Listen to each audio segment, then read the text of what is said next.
faced by African American youth are simply faced by youth in general who are not well off in the United States of America today. And so let's sort of pick up where we left off. Okay, absolutely. And I think very strong, it needs to be made perfectly clear that when we're thinking about the 50 years ago when Lyndon Bird Johnson had the war on poverty, all of those issues were concerned about the majority group in America. Welfare should be understood without any question was developed for the majority group, meaning European Americans here in America.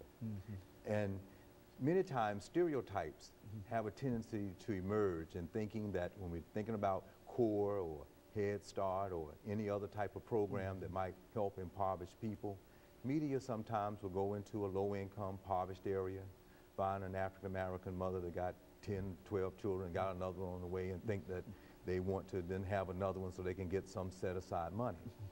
But that is just not the case. In the real sense, these programs were set up for the majority group, but there is still, as we said at the very outset, a disproportionate amount of minority groups, African Americans in particular, that are disproportionate in reference to the percentages, and therefore it's in need. And when we can have these types of programs within the communities, it can be a positive. When we think economically, as we talked in the last segment about cost benefit, the amount of cost that may be given, you have a larger benefit from it in our community and helping out versus people end up in prison where you're having to spend a tremendous amount, maybe $30,000, $35,000, $40,000 per inmate every year that they're in there. So we can put it in the positive way on the front end. We can certainly have good outcomes of African American youth and other people throughout the United States.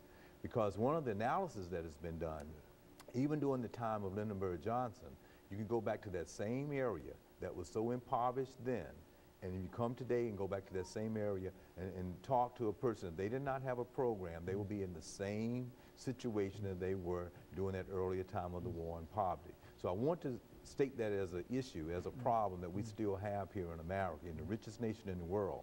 And so we definitely need those types of programs to help African American youth.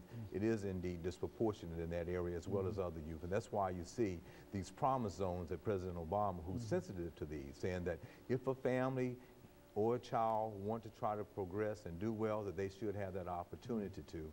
And that's what these particular helping aids would do for youth in America. You know, Dr. Sanford, one of the things that we've always been concerned with is political participation.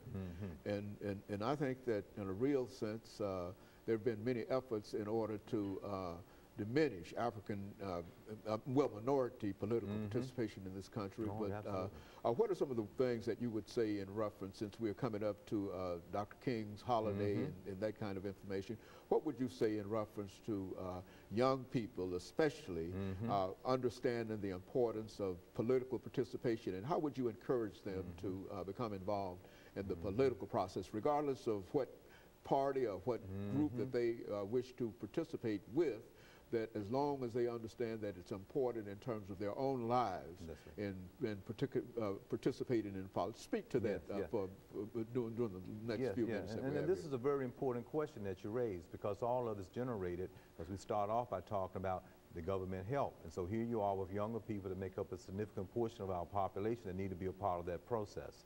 Education, I think, is that key to that. One has to be very well aware and educated as to the social ills of the past and how they unfolded to the present, so that they will have this at least intellectual idea about why there is a need to have certain things today.